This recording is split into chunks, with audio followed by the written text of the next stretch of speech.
L'architecte du MUSEM à Marseille, du pavillon noir d'Aix-en-Provence, de la passerelle de la paix à Séoul, du nouveau département des arts de l'islam au Louvre, la manufacture Chanel, porte d'Aubervilliers à Paris, c'est Rudy Ricciotti. Et c'est un bonheur, Rudy, d'arriver comme ça et de dire quelque part, vous avez laissé une empreinte et vous allez laisser une empreinte indélébile comme ça, par l'architecture. C'est un rêve, ça.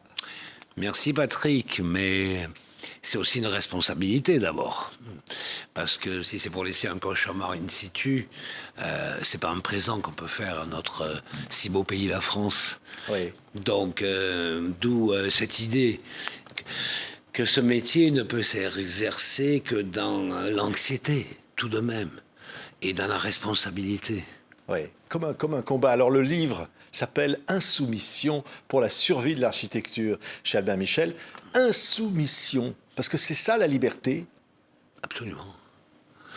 L'insoumission n'est pas la révolte, c'est juste peut-être la conscience de refuser d'être manipulé, voyez, et de refuser d'abandonner par désespoir les valeurs auxquelles on peut être fidèle. Et moi, je reste solidaire de mon si beau pays, la France.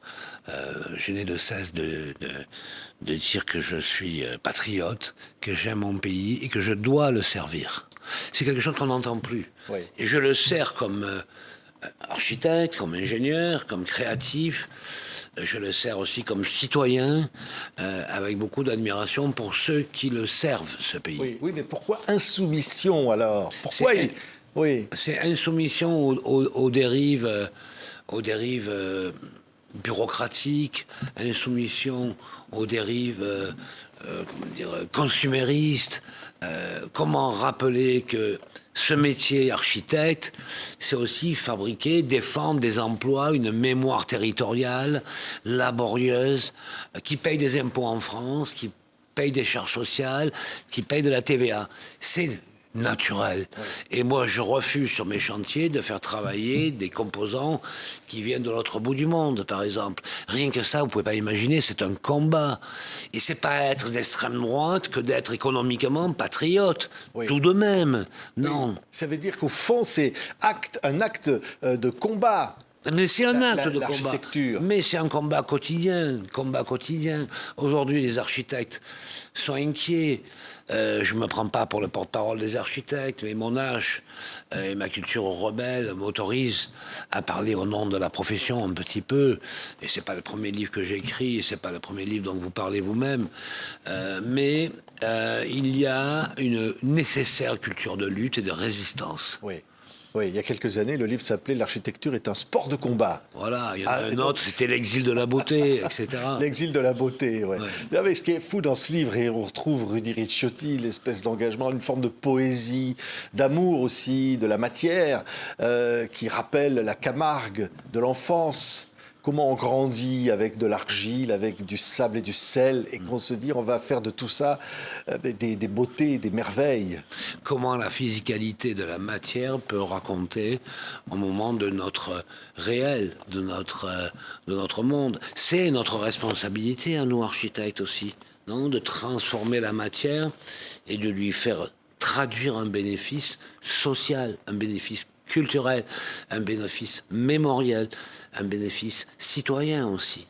C'est notre responsabilité, mais pour y arriver, il ne faut pas accepter d'être manipulé par les ersatz Oui. d'un déficit de croyance, vous voyez, voilà. Il faut du combat, ouais. Il faut de l'énergie, il faut des croyances. Oui, et puis il faut de l'humanité aussi, parce que ce qui est raconté dans ce livre, c'est que oui, le combat, quand vous arrivez sur les chantiers, mais c'est aussi les ouvriers qui sont là, c'est aussi les imprévus, c'est aussi la matière qui se rebelle. Vous savez, je m'estime au service du monde du bâtiment, que ce soit les entrepreneurs, les artisans, les ouvriers, mes confrères architectes, etc.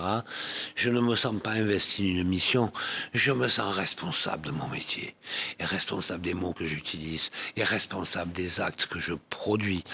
Et j'ai un fil conducteur, c'est de consommer le plus territorialisé possible pour défendre des emplois territorialisé.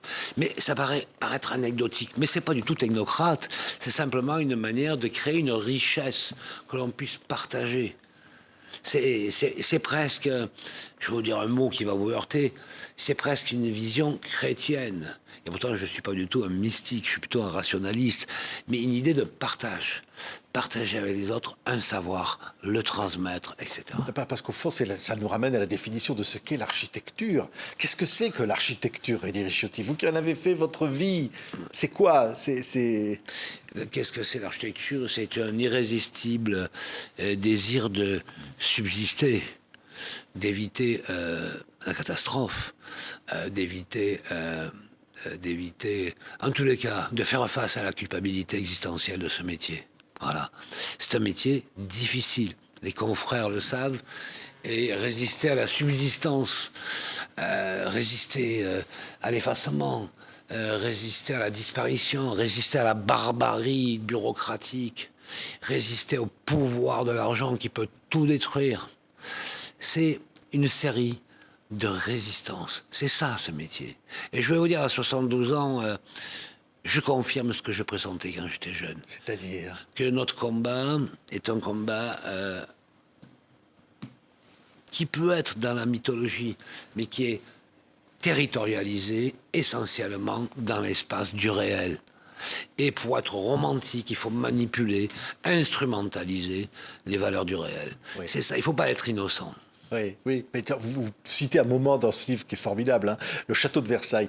Il a fallu 38 ans pour le faire. Hein. Ça a coûté des milliards d'euros d'aujourd'hui. Mais au fond, c'est quoi? C'était aussi une commande. C'était aussi au service d'un roi. Et la liberté, là, pour vous, c'est quand même...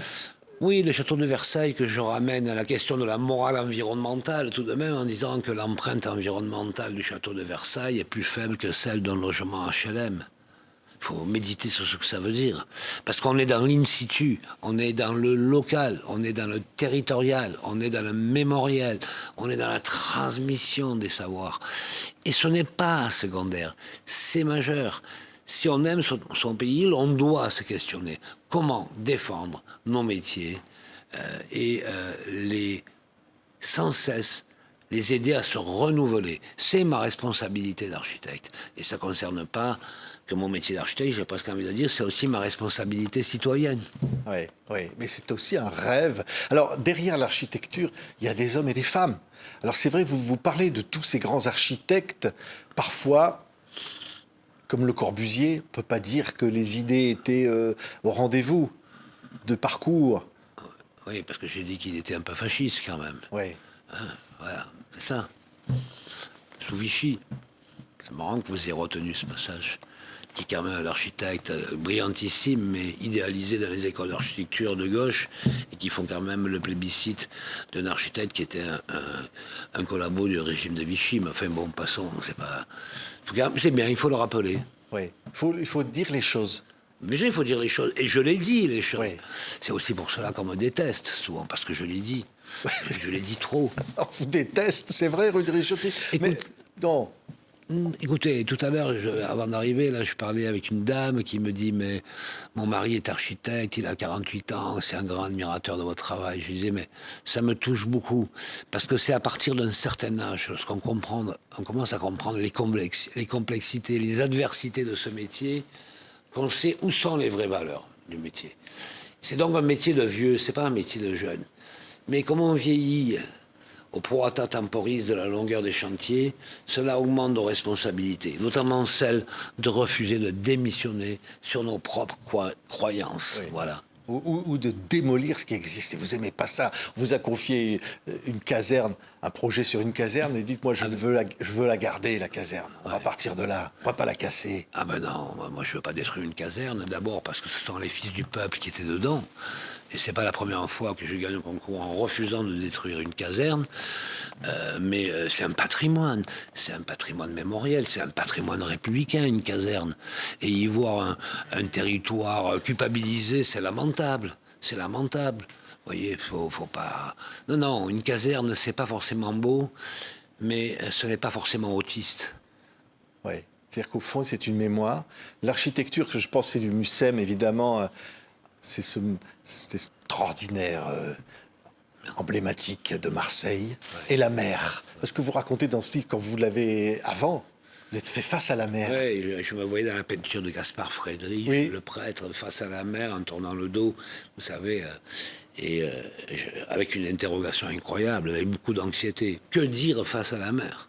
C'est ça, quelle est l'ampleur de notre responsabilité? Produire cet artefact, c'est être convoqué au ridicule.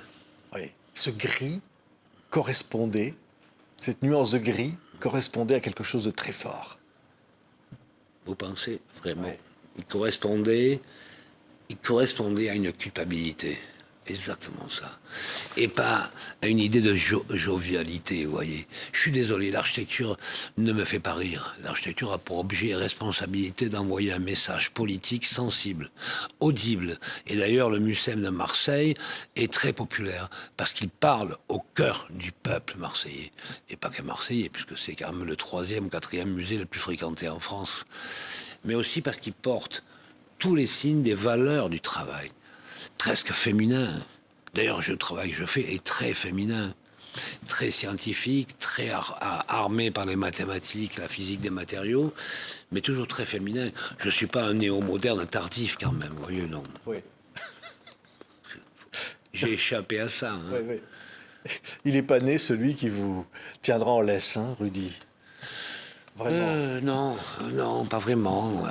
Un peu l'amour, peut-être. L'amour. Mais au fond, il n'y a que de l'amour là-dedans. Oui, Non de l'amour, oui, mais moi, être tenu en laisse, mais pourquoi pas si ça vaut la peine? Si ça vaut la peine.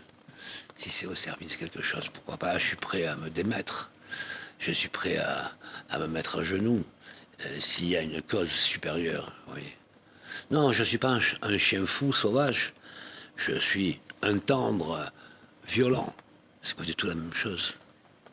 Merci, Rudy Ricciotti. On vous imaginait, je vous dis encore, parce que j'adore cette image en Camargue, gamin comme ça, à construire des châteaux de sable. Ça, c'était... À me remplir le maillot de bain, à me remplir le maillot de bain de sable pour avoir l'air d'avoir des grosses couilles. J'essaie de devenir adulte au bord des lagunes.